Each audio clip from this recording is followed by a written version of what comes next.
बिस्मिल्लाहिर्रहमानिर्रहीम। अस्सलाम वालेकुम। प्रोग्राम अल कलाम के साथ आपका मेज़बान मोहम्मद शुएब रज़ा हाज़िर खिदमत है। नाज़रीन किराम, इस प्रोग्राम के पहले हिस्सा में हम कुरान करीम की कुछ आयात को समझने की कोशिश करते हैं और दूसरे हिस्सा में अपने अहद के नुमाइंदा सियासी, समाजी, मजहबी और माशरती मौज़ूआत पर पैदा होने वाले सवालात के जवाबात एक नए नुक्ता नज़र से जानने की कोशिश करते हैं। हस्ब साबिक हमारे साथ शरीक गुफ्तगू हैं जनाब मोहम्मद अमानत रसूल साहब। अमानत साहब, बहुत शुक्रिया आपके वक्त का। मेरी मुआवनत के लिए मौजूद हैं जनाब बिलाल अहमद साहब। बिलाल, बहुत शुक्रिया आपके वक्त का। नाज़रीन किराम, आपकी स्क्रीन पे हमारा व्हाट्सएप नंबर आ रहा होगा, आप अपने सवालात हमें उस नंबर पर भेज सकते हैं। हम इंशाल्लाह आपके सवालात को ज़रूर एड्रेस करेंगे। गुज़िश्ता प्रोग्राम में हम बात कर रहे थे कौम समूद और उस वाक़े से जो हज़रत सालेह अलैहिस्सलाम और उनकी कौम का वाक़या है, उससे हमें क्या सबक मिलता है, क्या नसीहत हम हासिल कर सकते हैं, बतौर इदारा, बतौर ग्रुप हम क्या नसीहत हासिल कर सकते हैं और बतौर एक फ़र्द वाहिद हमें क्या नसीहत मिल सकती है।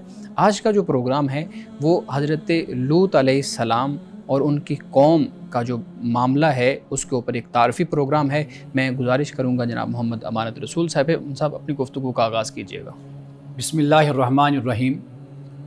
नाज़रीन किराम, हज़रत लूत अलैहिस्सलाम से जो मंसूब कौम है उसको कौम लूत कहा जाता है। हज़रत लूत अलैहिस्सलाम हज़रत इब्राहीम अलैहिस्सलाम के भतीजे हैं और हारान के जो इब्राहीम के भाई हैं उनके बेटे हैं। ये भी पैगंबर थे। अल्लाह सुब्हानहू व तआला ने इनको अहले सदूम की तरफ पैगंबर बनाकर भेजा था। कई बस्तियाँ और भी थी वहाँ पर, अमूरा जैसे कहा जाता है। ये बस्तियाँ साहिल मुर्दार के करीब वाक़ हैं। यानी साहिल मुर्दार से मुराद जिसे हम डेड सी कहते हैं, या अब बहर लूत भी और बहर मैयत भी उसको कहा जाता है। ये वो इलाका है जहाँ पे हज़रत लूत अलैहिस्सलाम को अल्लाह सुब्हानहू व तआला ने भेजा था। और सदूम के बारे में कहा जाता है कि आज के दौर में इसको यूँ ख्याल किया जा सकता है कि ये मरकज़ था, कैपिटल था इस तमाम इलाके का और इन तमाम बस्तियों का, और ये एक अच्छा शहर था। कुरान मजीद ये बयान करता है कि अल्लाह ने जब ये फ़ैसला फ़रमाया कि अब कौम लूत पे अज़ाब भेजा जाए, तो सबसे पहले अल्लाह के फ़रिश्ते हज़रत इब्राहीम अलैहिस्सलाम के पास आते हैं। सूरत हूद की आयत नंबर 69 से ये वाक़या शुरू होता है कि हज़रत इब्राहीम अलैहिस्सलाम के पास फ़रिश्ते आते हैं। कुरान पाक ने रसूल का लफ्ज़ इस्तेमाल किया, यानी कम अज़ कम उनकी तादाद 3 है। हज़रत इब्राहीम अलैहिस्सलाम इनका इस्तकबाल करते हैं। कुरान पाक बताता है कि ये खुशखबरी लेकर इब्राहीम के पास गए थे। कुछ वक्त ही गुज़रा कि हज़रत इब्राहीम अलैहिस्सलाम इनके लिए एक बछड़ा भुना हुआ रोस्टेड लेकर आ गए, लेकिन आपने देखा कि फ़रिश्तों ने हाथ नहीं बढ़ाया उस भुने हुए बछड़े की तरफ, यानी खाया नहीं। इब्राहीम अलैहिस्सलाम को थोड़ा सा खौफ महसूस हुआ, फ़ाउजसा मिनहुम खीफ़ा। तो अल्लाह के फ़रिश्तों ने कहा कि इब्राहीम, आप हमसे डरिए नहीं, हम तो खुशखबरी लेकर आपके पास आए हैं। और वो खुशखबरी क्या है? वो इसहाक याकूब की खुशखबरी वो फ़रिश्ते हज़रत इब्राहीम अलैहिस्सलाम को देते हैं। हज़रत इब्राहीम अलैहिस्सलाम की ज़ौजा हज़रत सारा वो इस पे जब ताज्जुब का इजहार करती हैं, तो कुरान पाक बताता है कि फ़रिश्तों ने कहा कि अताअजबीना मिन अम्रिल्लाहि रहमतुल्लाहि व बरकातुहु अलैकुम अहल बैत इन्नहु हमीदुम मजीद। क्या खातून, क्या तुम इस बात पर ताज्जुब कर रही हो अल्लाह के इस अम्र पर? नाज़रीन किराम, यहाँ पर भी अम्र का लफ्ज़ इस्तेमाल हुआ, और इसी तरीके से जो अल्लाह ने फ़ैसला कौम लूत के हवाले से कर दिया, वहाँ पर भी अम्र का लफ्ज़ है। यानी अल्लाह की तरफ से जो मामला फ़ैसला कुन हो जाए तो उसके लिए फिर अम्र कहा जाता है। तो हज़रत सारा को फ़रिश्तों ने जब ये कहा, और फिर उसके बाद हज़रत इब्राहीम अलैहिस्सलाम का जब खौफ उतर गया, यानी इसी मकाम पर ही बयान किया गया कि जब खौफ उतर गया तो वो फ़रिश्तों से बहस करने लगे। इसलिए कि हज़रत इब्राहीम अलैहिस्सलाम को फ़रिश्तों ने पहले बताया कि हम जैसे तुम्हारे पास आए हैं खुशखबरी लेकर इसहाक याकूब की, इसी तरह अब इसके बाद हम सदूम की तरफ जाएंगे और उन पर हमने अज़ाब नाजिल करना है। हज़रत इब्राहीम अलैहिस्सलाम ने उनसे बहस की, उनसे झगड़ा किया, गुफ्तगू की। कुरान पाक हज़रत इब्राहीम की इस खूबी को बयान करता है कि इब्राहीम लहलीमुन अव्वाहुम मुनीब, नरम दिल भी थे और रब की तरफ रुजू करने वाले भी थे। इसी नरमी की वजह से वो फरिश्तों से ये बहस कर रहे थे कि उन पर तुम अजाब नाजिल ना करो। अब इसके बाद फरिश्ते हज़रत इब्राहीम अलैहिस्सलाम से मुलाकात के बाद चले जाते हैं हज़रत लूत के पास। लूत अलैहिस्सलाम के पास जब वो पहुँचते हैं तो वहाँ पर उनकी कौम को ये ख़बर होती है कि हज़रत लूत के पास नौजवान आए हुए हैं।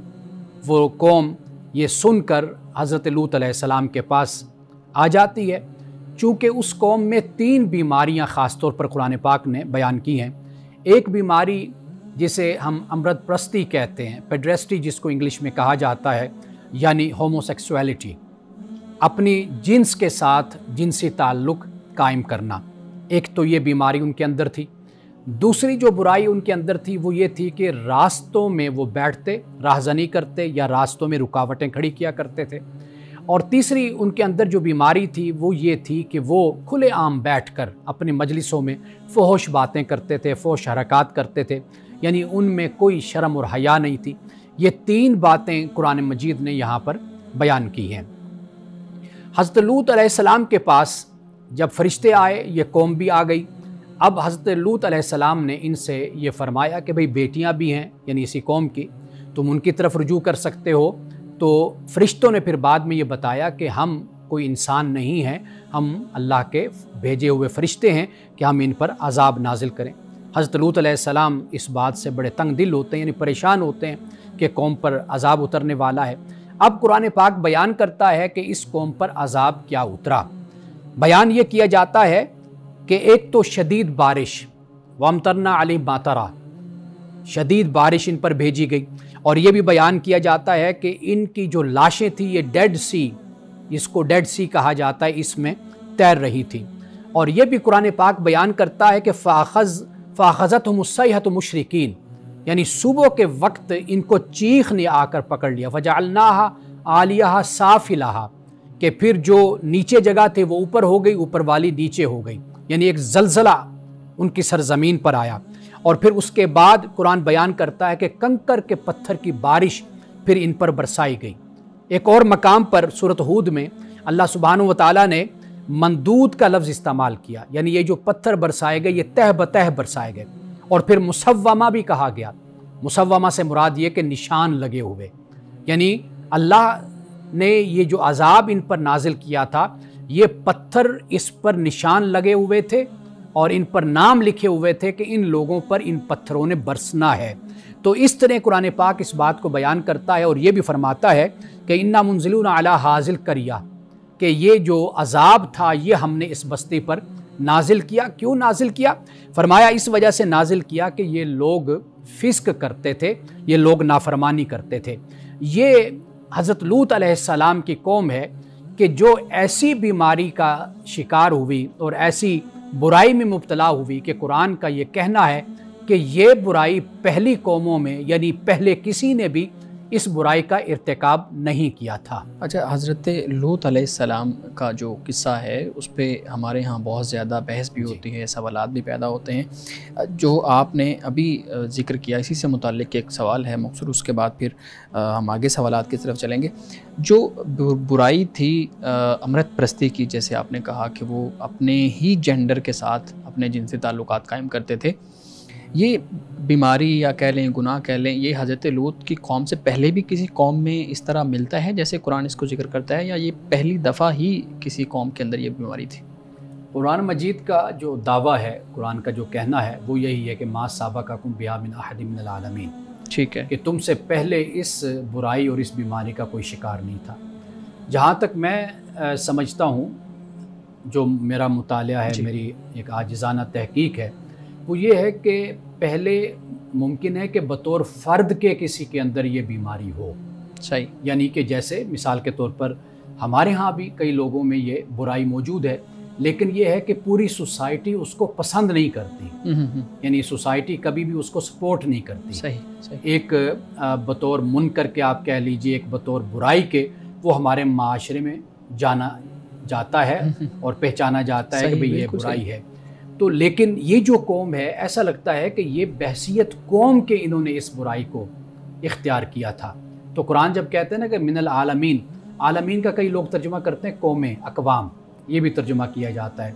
और आलम से मुराद ये नहीं है कि जैसे हम आलमीन से मुराद यूनिवर्स और मुराद लेते हैं, इससे मुराद ये भी होता है कि मुख्तलिफ़ टुकड़े, ख़ित्ते, इलाके जो हैं, मुल्क हैं जैसे, तो वो भी आलमीन में शुमार किए जाते हैं।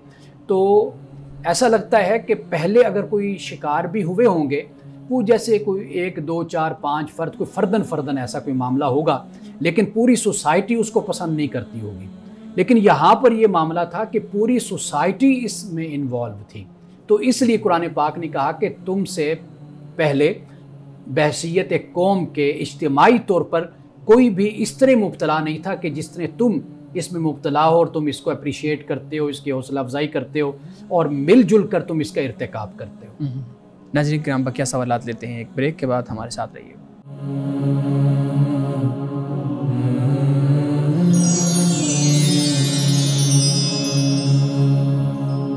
वेलकम बैक नाज़रीन। अमान साहब, आपने अपनी गुफ्तगू के आखिर में ज़िक्र किया अज़ाब का, कि उनके ऊपर जो अज़ाब आया कि बस्तियाँ हिला दी गई।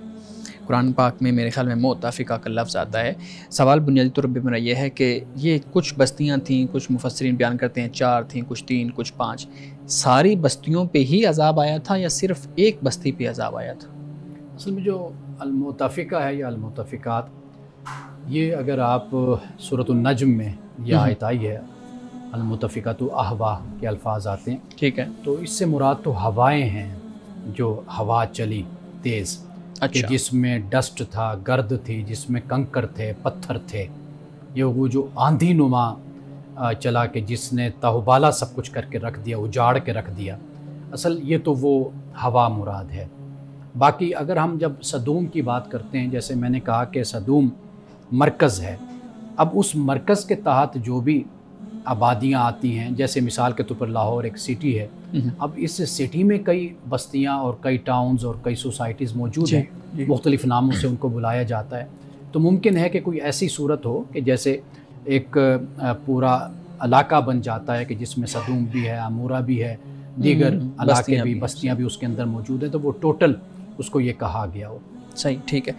अच्छा, हज़रत लूत अलैहिस्सलाम की कौम पे जो जिस अज़ाब की हम बात कर रहे हैं, आपने 3 चीज़ों का जिक्र किया कि 3 बीमारियां उनमें थीं, उनकी वजह से अज़ाब आया। लेकिन हमारे यहाँ बहुत ज़्यादा इस सवाल को पूछा जाता है, बयान किया जाता है, इस पर बहस की जाती है कि हज़रत लूत अलैहिस्सलाम की कौम पे जो अज़ाब आया वो लवातत की वजह से आया था। सिर्फ़ एक बीमारी को ही फोकस किया जाता है। मैं आपसे ये पूछना चाहूँगा कि आपका नुक्ता नज़र क्या है कि सिर्फ़ इस गुनाह की वजह से, इस बीमारी की वजह से अज़ाब आया था या अज़ाब की कोई और वजूहात थी? देखिए, जब हम इस बीमारी की बात करते हैं ना, इस बुराई की, यानी लवातत की, लवातत की जगह इग़लाम का जो लफ्ज़ बोला जाता है, इग़लामबाज़ी, तो जो ये बीमारी थी, ये एक नुमायाँ बीमारी, यानी इस तरीके से कि ये वो बीमारी, बुराई थी जो ख़ास इसी कौम में ही मौजूद थी, यानी इस कौम का तारुफ़ इसी बुराई से हो गया। ठीक। एक बात। दूसरी बात ये कि ये याद रखें कि जो बुराई होती है ना, वो बांझ नहीं होती, वो बच्चे देती है। यानी अगर एक बुराई पैदा होगी तो वो दूसरी बुराई को जन्म देगी, साथ लेकर आएगी। वो जो इंग्लिश में हम कहते हैं ना, वेल्थ बिगेट्स वेल्थ, दौलत को जन्म देती, यानी पैसे से पैसा बढ़ता है। इसी तरह यही मामला बुराई का होता है कि बुराई बुराई को खींचती है। सही। यानी इंसान एक बुराई जब करता है, उसका इर्तिकाब करता है, उससे फिर दूसरी, तीसरी, चौथी, पांचवी पैदा होती चली जाती। गोया कि इंसान की जो एक जहनीत और एक इंसान की जो सोच होती है, वो ऐसी सरकशी की तरफ, नाफरमानी की तरफ परवान चढ़ती है कि फिर उसके बाद वो एक के बाद दूसरा गुनाह करता चला जाता है। अब बुराइयां तो दीगर दूसरी अक़वाम में भी थी, यानी तिजारत के हवाले से भी किसी में कोई ख़राबी थी, कम तोलने का मामला था, राहज़नी का मामला था, दीगर बुराइयां थी। लेकिन ये जो ख़ास तौर पे बुराई है ना, ये किसी और कौम में नहीं, इनकी ये एक नुमायाँ कह लीजिए, पहचान इन लोगों की ये बन गई कि ये इस बुराई का शिकार हुए थे, तो इसलिए इसका जिक्र ख़ास तौर पर किया जाता है। बिल्कुल ठीक है। अच्छा, इसी से मुताल्लिक एक नई बहस हमारे यहाँ है, हम जिन्स परस्ती की, होमोसेक्सुअलिटी की जब हम बात करते हैं तो बुनियादी तौर पे यहाँ से फिर लोग बहस करना शुरू करते हैं। हज़रत लूत के कौम पे जो अज़ाब आया था उसके अंदर जवाज़, अदम जवाज़ की सूरत बनाते हैं। सवाल मेरा ये है कि इस्लाम का जो नुक्ता नज़र है होमोसेक्सुअलिटी के बारे में, हम जिन्स परस्ती के बारे में, वो क्या है? पहली बात तो हमें ये समझनी चाहिए कि अल्लाह का पैगंबर जब किसी बस्ती की तरफ आता है, वो जो पैगाम देता है उनको, वो अल्लाह की वही होती है, अल्लाह की तरफ से वो हुक्म होता है। वो अल्लाह का पैगंबर, अल्लाह का नुमाइंदा है कि जो अल्लाह का हुक्म लेकर आया। बिल्कुल ठीक। अब जो अजाब आता है वो दर हकीकत उस सरकशी की बुनियाद पर आता है कि जो उनको पैगंबर कहता है वो उसको नहीं मानते। सही। वो टोटलिटी में अगर देखें, कुल्लियत में, वो सारा पैगाम बन जाता है तौहीद से लेकर आखिर तक जो तमाम अहकाम आते हैं, तो वो उस बुनियाद पर खुदा की तरफ से अजाब उतरता है। और जहाँ तक बात है, आपने पूछा कि भाई होमोसेक्सुअलिटी, देखिए अल्लाह सुब्हानहू व तआला ने इंसान की जो जिनसी ख्वाहिश है, यानी ये जो ख्वाहिश है ये ऐसी है जैसे भूख है, प्यास है, इसी तरह ये इंसान की ख्वाहिश है। अल्लाह सुब्हानहू व तआला इंसान का खालिक है, वो मालिक है, वो जानता है कि मेरे बंदे की, मेरे इस मखलूक की क्या क्या ख्वाहिश है जो मैंने इसको दी है, तो उसने उसके मुताबिक उसका इंतज़ाम भी कर दिया है। सही। यानी जैसे इंसान को हुक्म दिया कि तुझे भूख लगती है, तुझे प्यास लगती है, तो तेरे लिए हलाल रिस्क मैंने दुनिया में पैदा कर दिया, तुम हराम की तरफ ना जाओ, हलाल की तरफ आओ। कुरान पाक में बार बार इसकी तायीद कर दी गई। रसूलुल्लाह सल्लल्लाहु अलैहि वसल्लम ने फरमाया कि अल्लाह ने हलाल को भी वाज़े कर दिया, अल्लाह ने हराम को भी वाज़े कर दिया। इसी तरह इंसान की जो जिनसी जिबिल्लत और ख्वाहिश है, अल्लाह ताला ने इसका भी जायज़ रास्ता में बता दिया है। वो क्या है? वो ये है कि तुम निकाह करो, ठीक है, और औरत के साथ, दूसरे जेंडर के साथ, बीवी के साथ। दूसरा जेंडर भी एक्स्ट्रा मैरिटल रिलेशन नहीं है, यानी निकाह के अंदर, मैरिज के अंदर उसकी इजाज़त दी, कुरान पाक ने उसको भी बयान कर दिया। तो लिहाजा ये जितनी भी शक्लें बनती हैं, इसके अलावा वो सब की सब हराम है। यानी वो एक्स्ट्रा मैरिटल रिलेशन हो किसी खातून के साथ, या ये है कि जो एक जायज़ रास्ता अल्लाह ताला ने इस ताल्लुक़ के लिए बनाया है, सेक्स के लिए, वही हलाल है, वही जायज़ है। बाकी इसके अलावा कोई भी रास्ता को इख्तियार किया जाता है, चाहे वो अमृत प्रस्ती की सूरत में हो, किसी लड़के के साथ, मर्द का मर्द के साथ, या बेशक किसी औरत के साथ, या अपनी बीवी के साथ भी, वो जो गैर फितरी तरीका है और अल्लाह ताला के हुक्म के ख़िलाफ़ है, और जिसको अल्लाह ने मना फरमाया, वो सब नाजायज़ और हराम है। सिर्फ जो जायज़ है वो अल्लाह ताला ने इंसान के लिए बीवी की सूरत में और निकाह की सूरत में फरमाया है। जी बिल्कुल ठीक है। अच्छा, इसी से मुतालिक कुछ एतराज़ात ऐसे हैं जो हमारी सोसाइटी में किए जाते हैं, वो मैं आपके सामने रखूँगा ताकि नुक्ता नज़र वाज़ेह हो जाए, उन एतराज़ात का जवाब मिल जाए जो लोग करते हैं। एक ये कि कुरान के अंदर जो हम जिन्स परस्ती है उसकी मुखालफत में तयशुदा उसूल हमें नहीं मिलते, ये एक एतराज़ है कि कुरान इस बारे में वाज़ेह तौर पे कुछ नहीं हमें बताता। ये एक एतराज़ है।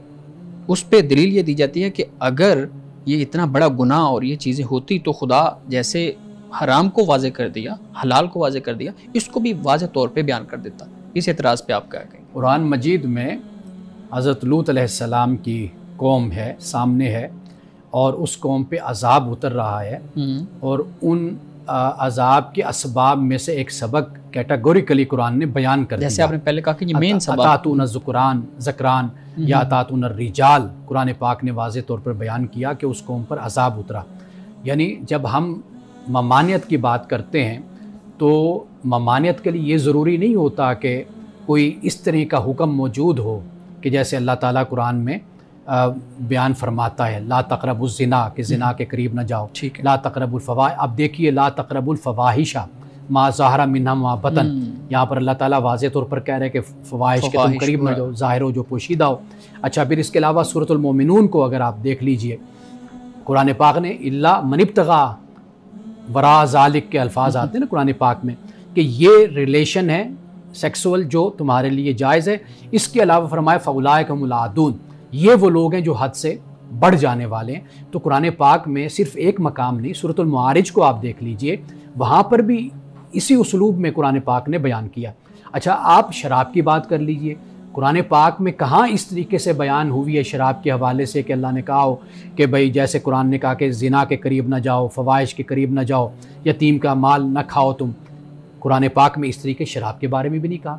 कुरान ने कहा इन्नमल खम्र वल मैसिर वल अंसाब वल अज़लाम रिज्सुम मिन अमलिश शैतान फज्तनिबू, इससे बचो। कुरान का ये उस्लूब है। तो मतलब ये है कि किसी चीज़ को नाजायज़ और हराम करार देने के लिए कोई ये अंदाज़ तो नहीं है ना कि कुरान पाक में कि भाई बिल्कुल हराम कहने के लिए ला का सीगा इस्तेमाल हुआ। बहुत मुख्तलिफ सा अंदाज़ है कि जिसके ज़रिए से एक चीज़ को हराम करार दे दिया जाता है। यानी इससे बढ़कर और दलील क्या हो कि एक हज़रत लूत अलैहिस्सलाम की कौम है कि जिसका एक बहुत बड़ा जुर्म गुनाह है कि जिसको यहाँ पर कुरान पाक बयान कर रहा है। और फिर आप सूरतुल मोमिनून को देख लीजिए, सूरतुल मारिज को देख लीजिए कि अल्लाह ताला ने जायज़ रास्तों को बयान करने के बाद में कहा कि जो इसके अलावा चाहता है ये वो लोग हैं कि जो हद से तजावुज़ करने वाले।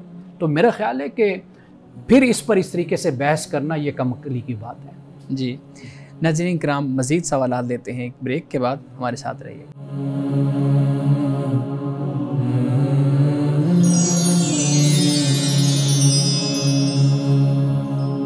वेलकम बैक नाज़रीन। अमाना साहब, गुफ्तगू चल रही है होमोसेक्सुअलिटी पे, हम जिन्स परस्ती पे, और मैं आपके सामने वो एतराज़ात रख रहा था जो लोग करते हैं इस्लाम के ऊपर, और ख़ास तौर पे इस मामले में। एक चीज़ ये कि कहा यह जाता है कि जो हम जिन्स परस्ती है वो एक नेचुरल है, यानी जिनसी मिलाप, जो मिलान है दूसरे की तरफ, वो एक नेचुरल चीज़ है। तो इस्लाम उससे क्यों मना करता है? एक तो ये चीज़। दूसरी इसी के साथ ये कि दूसरी ज़ात की तरफ जो लगाव या चाहत है वो भी तो खुदा ने ही रखी है, ठीक है। अगर वो बुरी चीज़ थी तो खुदा नफ़रत क्यों नहीं पैदा कर देता? देखिए, सब कुछ खुदा ने ही पैदा किया है। इंसान को इरादा दिया है, इंसान को इख्तियार दिया है, और इंसान बहुत सी ख्वाहिशात अपने अंदर रखता है। इंसान के जज्बात भी हैं, इंसान के एहसासात भी हैं, और इंसान का मामला ये है कि ये हद से तजावुज़ भी करता है। ये सब कुछ इंसान को अवारिस लाहिक हैं, और ये तमाम मामलात इंसान के साथ लगे हुए हैं और शामिल हैं इंसान की शख्सियत में। अल्लाह की जो वही है वो इंसान को यही बताती है कि तेरी हुदूद क्या है, तूने कहाँ तक रहना है और इससे आगे तूने नहीं बढ़ना। कुरान मजीद का अगर मुताला करें आप देखिए कि सारी बात ही इसी के गिर्द घूमती है। इंसान को यही गाइड किया गया कि ये जो जज्बात हैं, तेरे एहसासात हैं, तेरी मोहब्बतें हैं, माल और दौलत की तरफ तेरा हिर्स है, तेरी तमा है, लालच है, इनको तूने हुदूद के अंदर रखना, इससे बाहर तूने नहीं जाना। बिल्कुल सही। मोहब्बत से कब इनकार किया जाता है? एक दोस्त अपने दोस्त से मोहब्बत करता है, एक बाप अपनी औलाद से मोहब्बत करता है, माँ अपनी औलाद से मोहब्बत करती है। इन मोहब्बतों से तो कभी भी इंसान को मना नहीं किया जाता, और इंसान की ये फितरी ज़रूरत और जिबिल्ली तकाज़ा है इंसान का कि इंसान मोहब्बत करता है। असल बात यह है कि जब इंसान हुदूद नाशना होता है, जब हद से बढ़ता है, और हद क्या है? वो ये है कि जो अल्लाह ताला ने आकाम दिए हैं उनकी पाबंदी इंसान पर लाजिम और ज़रूरी है।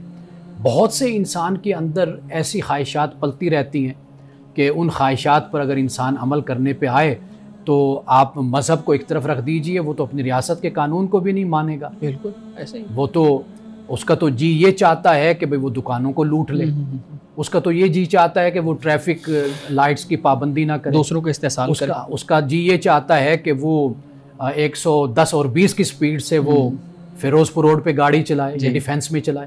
अब इंसान की ख्वाहिशात है ना जी। असल चीज़ ये है कि उसको डिसिप्लिन में लाना है। ईमान का तकाजा यही है, इस्लाम का तकाजा यही है। जब एक शख्स अपने आप को मुसलमान कहता है तो वो अल्लाह ताला ने जो उसको डिसिप्लिन दिया, जो उसको हुक्म दिया, जो उसको हुदूद दी हैं, वो उसी की पाबंदी करता है।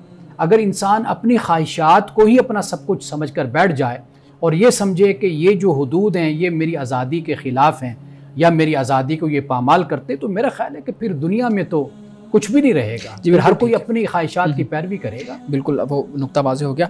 पहला सवाल जो मैंने किया था, हम जिन्स परस्ती नेचुरल है, ये बहुत बड़ा इतराज़ किया जाता है बहुत से लोगों की तरफ से कि ये जब नेचुरल है तो फिर मसला क्या है, इसको क्या वाकई नेचुरल है? देखिए, ये से नेचुरल तो कोई नहीं कहता। नेचुरल जो उनसा होता है वो ये है कि जब से इंसान पैदा हुआ उसका ताल्लुक़ एक मुखालिफ जिन्स के साथ रहा हमेशा से। ठीक। लूत अलैहिस्सलाम की कौम का जिक्र किया जाता है इसके सिवा कि जो पूरी कौम करप्ट हुई, पूरी कौम इस आदत का शिकार हुई। यानी इज्तिमाई तौर पर जो इंसान की फितरत है वो दर हकीकत वो मुखालिफ जिन्स के लिए है। अच्छा। इसलिए कि जो इंसान का मकसद है इस जिन्स का, इस सेक्स का, वो है कि वो बच्चे की पैदाइश है।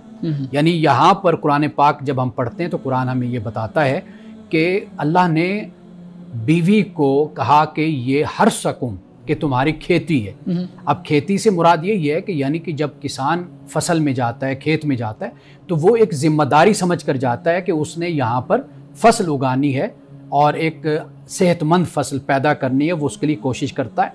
यही मामला अल्लाह ताला ने जब कहा कि ये हर्स हैं तुम्हारी खेती, तो मुराद यही है कि भाई ये तुम इसको तफरीगा मत ख्याल करो, याशी का मरकज़ इसको मत ख्याल करो। तो इसलिए ये जो एक सोच पैदा हुई कि जी यानी तफरी के हवाले से है या ये एक फितरी तौर पर है, तो इंसान का जो मिलान दूसरी और जिन्स या अपनी जिन्स की तरफ हो रहा है, तो उसके लिए भी कुछ हुदूद और कुछ कवानीन और कुछ अहकाम हैं। यही तो जंग है जो असल में इंसान लड़ता रहता है अपने साथ। यानी आप कुछ वक्त के लिए इस बात को एक तरफ रख दें जी, और कौन सा मैदान है कि जिसमें इंसान नहीं लड़ता अपने साथ, अपने नफ्स का मुकाबला नहीं करता। इंसान इसी पर ही अपने नफ्स का मुकाबला करता है कि उसने ये काम नहीं करना, क्यों? अल्लाह ताला ने इससे मना किया है।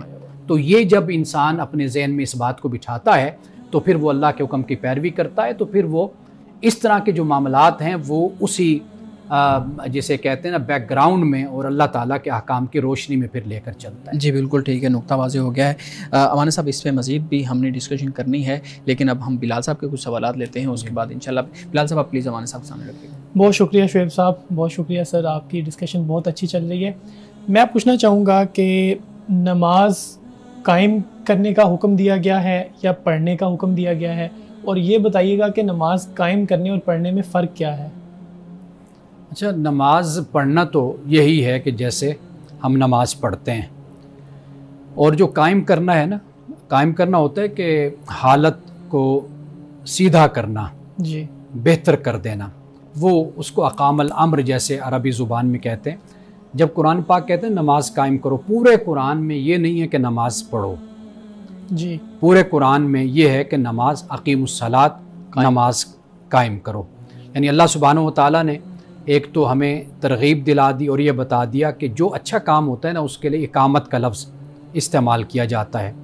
अब नमाज के कायम करने से मुराद ये होता है कि नमाज की एक तो शराइत हैं, आप उसको पूरा करें जी, यानी शराइत से मुराद ये कि नमाज को उसके वक्त पर अदा किया जाए, नमाज को तवज्जो के साथ अदा किया जाए, हाफिज़ुल अस्सलावाति वस्सलातिल वुस्ता, खुशू खुजू के साथ नमाज को पढ़ा जाए, ये चीज़ें हो गई।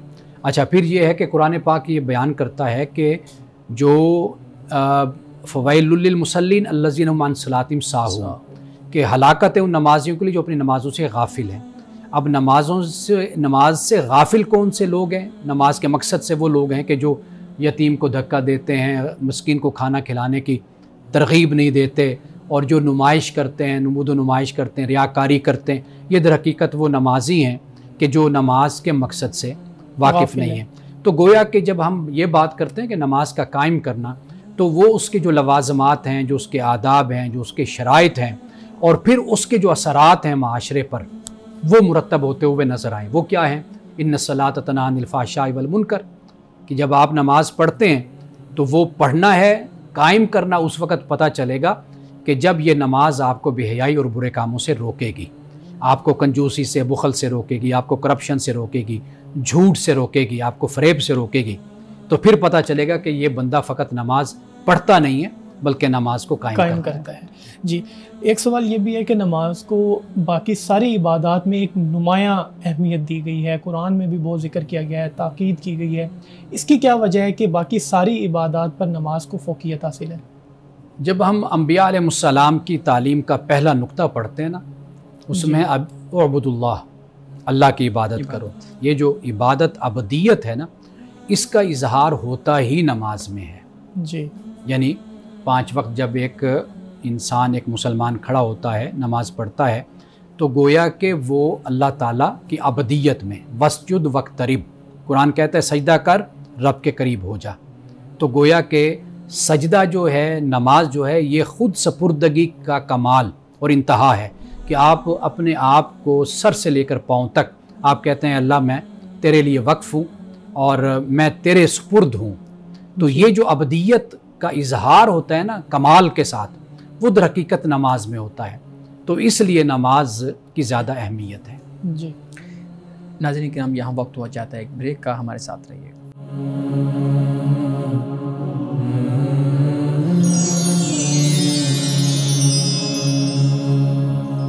वेलकम बैक नाज़रीन। बिलाल साहब, आप सवाल कर रहे थे। सर, नमाज में जमात को कितनी अहमियत हासिल है? इंसान अपने रोज़मर्रा के मामलात में कैसे फ़ैसला करे कि मेरे लिए इस वक्त जमात के साथ नमाज अदा करना ज़रूरी है या पहले मैं ये काम कर लूँ? इस बारे में वज़ाहत करें। देखिए, जमात के साथ नमाज पढ़ना इसकी बड़ी फजीलत है जी। जमात की वैसे भी बहुत फजीलत है, इसलिए कि 2 अफराद हों, 3 हों, 4 हों, वो मिलकर नमाज पढ़ते हैं तो 70% कहा गया, 70 गुना इसका ज़्यादा अजर और सवाब है अकेले नमाज पढ़ने से।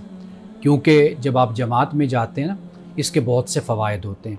एक तो ये होता है कि दूसरे को रग़बत भी होती है। आप अकेले पढ़कर फारिग हो गए, लेकिन जब आप कहेंगे कि जमात हो जाए, आप कहेंगे भाई आप आ जाएं, भाई आप आ जाएं, तो इस तरह दूसरों को भी नेकी में आप शामिल कर लेते हैं। जो नहीं पढ़ने वाले होते, मुमकिन है किसी की छूट जाए, कोताही हो जाए, लेकिन यह कि वो उठ कर आ जाएगा, आपके साथ मिलकर नमाज को पढ़ लेगा। मैंने यूरोप में ये चीज़ बड़ी देखी है कि वहाँ पर नौजवान, बल्कि मैं तुर्की गया हुआ था तो वहाँ पर भी ये चीज़ मैंने बड़ी देखी कि यूनिवर्सिटी के स्टूडेंट्स हैं, और बल्कि मैं ये कहूँगा कि मुझे बड़ा शर्फ़ ये हासिल हुआ कि 17-18 साल के नौजवान हैं, एक आगे खड़ा हो जाता है, 2-4 पीछे खड़े हो जाते हैं। तो मैंने भी कई दफ़ा इस तरह उनके पीछे नमाज मैंने पढ़ी है। तो ये एक अच्छी बात है। यूरोप में भी मैंने इसी तरह देखा कि अगर जमात हो गई है तो मस्जिद में आ गए हैं, 2-4 नौजवान हैं, 5 हैं, तो एक आगे खड़ा हो जाता है। तो कोई उनसे ये नहीं पूछता कि भाई आप दाढ़ी आपकी छोटी है, बड़ी है, टोपी पहनी नहीं पहनी, आपने पैंट पहनी हुई है या शलवार कमीज़ पहनी हुई है, और स्लीवलेस है, हाफ़ स्लीव है या हाफ़ स्लीव नहीं है, ये सवाल कोई नहीं। ये एक बड़े शर्फ़ और इज़्ज़त की बात है कि एक शख्स आगे खड़ा हो गया जो इल्म में जी और अखलाक में अच्छा भी है, तो उसको वो कहते हैं कि आप जमात करवा दें, तो पीछे सब खड़े होकर उनके नमाज़ पढ़ लेते हैं। तो ये बहुत अच्छी चीज़ है जमात जी। फ़र्द इनफरादी तौर पर पढ़ने से। मिसाल के तौर पर आप इदारे में हैं, आप दुकान में हैं, किसी जगह पर भी हैं, तो अगर आप जमात करवा लें तो उसका बड़ा अजर और बड़ा सवाब है। लेकिन बहरहाल जमात की फ़िक्र में या जमात के इंतज़ार में नमाज को नहीं छोड़ना चाहिए। बिल्कुल, नमाज हर सूरत में, इंसान अकेला भी है तो ज़रूर अल्लाह की बारगाह में सजदा करे, अल्लाह की बारगाह में झुके। सर आपने अभी बात की कि ये कोई नहीं देखता था, कोई किसी ने क्या लिबास पहना हुआ है, कोई स्लीवलेस है या हाफ़ स्लीव्स हैं, तो ये भी एक सवाल, इसका जवाब दीजिएगा। क्या इसमें कोई हर्ज नहीं है कि इंसान निक्कर पहन के नमाज पढ़ रहा है, पढ़ ले, या अगर उसने बुनियान पहनी हुई है? सतर बेसिकली क्या होना चाहिए नमाज में, और ख़ास तौर पे ख़वातीन अगर अकेली घर पे नमाज पढ़ रही हैं तो उनके लिए भी सतर बयान कीजिएगा। देखिए, सतर तो यही है कि नाफ से घुटने तक मर्द का जी, और अगर वो कपड़े हैं उसके पास तो बेहतर तो यही है कि पूरा लिबास पहनकर वो नमाज को अदा करे। लेकिन अगर वो नमाज पढ़ लेता है इस तरह भी, जैसे बुनियान है, घर में धोती पहनी होती है या लॉन्ग जो निकर होती है वो पहनी होती है लंबी, तो उसमें अगर कोई नमाज पढ़ लेता है तो नमाज उसकी बहरहाल हो जाती है। लेकिन बेहतर ये है कि वो अगर सही तरीके से कपड़े पहन कर नमाज पढ़े तो उसका वाज़े बात है ये अफजलियत तो इसी को हासिल है। खातून घर पे पढ़ रही है और दुपट्टा आमतौर पे ख़वातीन के लिए तो ये जो मामला है ना, ख़वातीन नमाज पढ़ती हैं तो हमारे यहाँ बहुत ज़्यादा इस बारीकी में चले जाते हैं लोग कि भाई एक बाल भी नज़र ना आए। तो ऐसा मामला नहीं है, बस ये है कि अदब एहतराम के साथ ही नमाज को पढ़ा जाए, अल्लाह की तरफ तवज्जो हो इंसान की, तो ये सबसे ज़्यादा अहम बुनियादी चीज़ यही है। जी जी। सर ये भी बताइएगा कि किन वजूहात की बिना पर नमाज को तोड़ा जा सकता है?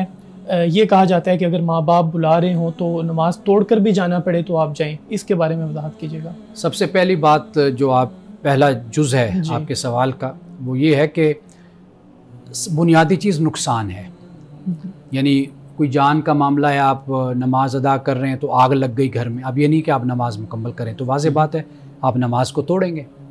और इसी तरीके से घर में चोर आ गए, अब आपके सामने वो आप की दौलत या आपका जो भी घर में सामान वो लेके जा रहे हैं, आप नमाज में मस्त है, नमाज पढ़ रहे हैं, तो यहाँ पर भी इसी तरह कोई बच्चा आप देख रहे हैं कि वो कोई ऐसी हरकत कर रहा है कि जिसके बाद वो खुदा न खास्ता उसको जानी नुकसान हो सकता है, कोई बाजू टूट सकता है, टांग टूट सकती है, तो आप वहाँ पर वाज़ेह बात है कि आप आगे बढ़कर फिर उसको पकड़ेंगे। इसमें हमारे साथ कुदरती फात भी हो सकती है ना, मतलब सैलाब आ रहा है, जल्जला आ रहा है, तो वो बिल्कुल कोई यानी ये जो हमारे यहाँ वीडियोस देखते हैं ना कि पानी में खड़े नमाज़ें अदा कर रहा है या कोई जल्जला आ रहा है तो वो नमाज जारी है, तो इसकी कोई फजीलत नहीं है इसकी।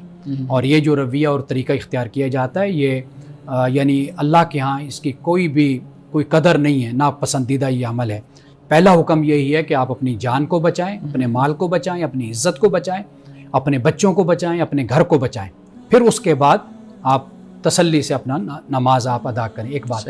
दूसरा जो वालिदैन के हवाले से आपने कहा, एक तो जो हदीस बयान की जाती है उसके बारे में तो मुहद्दिसीन ने कलाम किया है जी, यानी उस पर जरा है और उस पर कहा है कि ये रावी इसका ज़ईफ़ है, जो रसूलुल्लाह सल्लल्लाहु अलैहि वसल्लम की निस्बत से बयान की जाती है। लेकिन बहरहाल उलमा ने यह बयान किया है कि फ़र्ज़ नमाज के अलावा अगर वालिदैन बुलाते हैं और वालिदैन को ये पता नहीं है कि हमारा बेटा नमाज़ पढ़ रहा है या बेटी नमाज़ पढ़ रही है, तो वो नफल नमाज फ़र्ज़ के अलावा तो वो तोड़कर अपने वालिदैन की बात को सुने।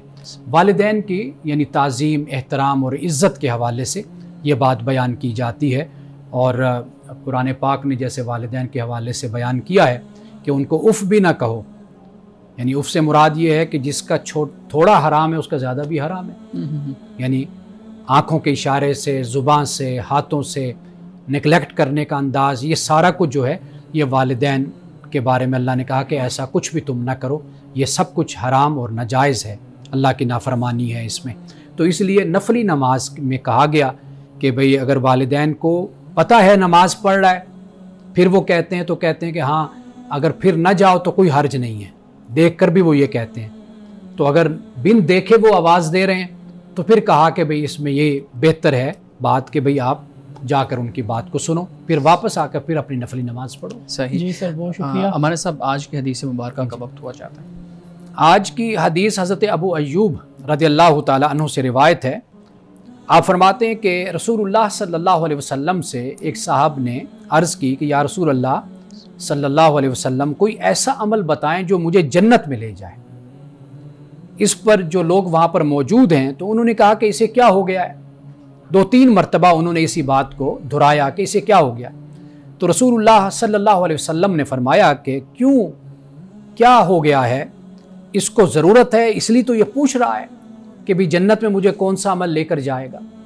तो रसूलुल्लाह ने ये इस मौका पर फिर फरमाया, आपने 5 बातें बयान की। एक फरमाया कि अल्लाह की इबादत करो, उसके साथ किसी को शरीक न ठहराओ, नमाज कायम करो, ज़कात देते रहो और सिला रहमी करो। ये 5 बातें आपने फरमाई कि जो इस पर अमल करता है तो वो जन्नत में जाएगा।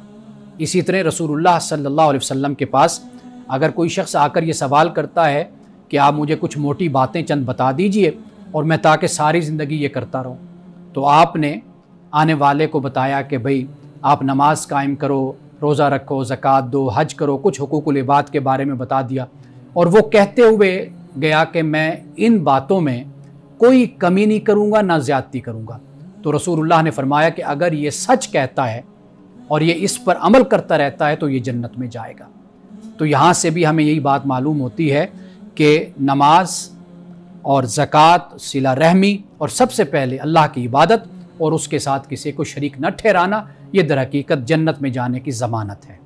अमान साहब बहुत शुक्रिया आपके वक्त का, आपकी मुदल्लल गुफ्तगू का, बहुत शुक्रिया बिलाल आपके सवालात का। नाज़रीन किराम, इस दुआ के साथ अपने प्रोग्राम का अख्ताम करेंगे। अल्लाह रब्बुल इज़्ज़त हुस्न कलाम और तासीर कलाम अता फ़रमाए, हमारी ज़ुबान की गिरों को खोल दे और सुनने वालों तक खैर का पैगाम पहुँचे। इजाज़त दीजिए, खुदा हाफिज़।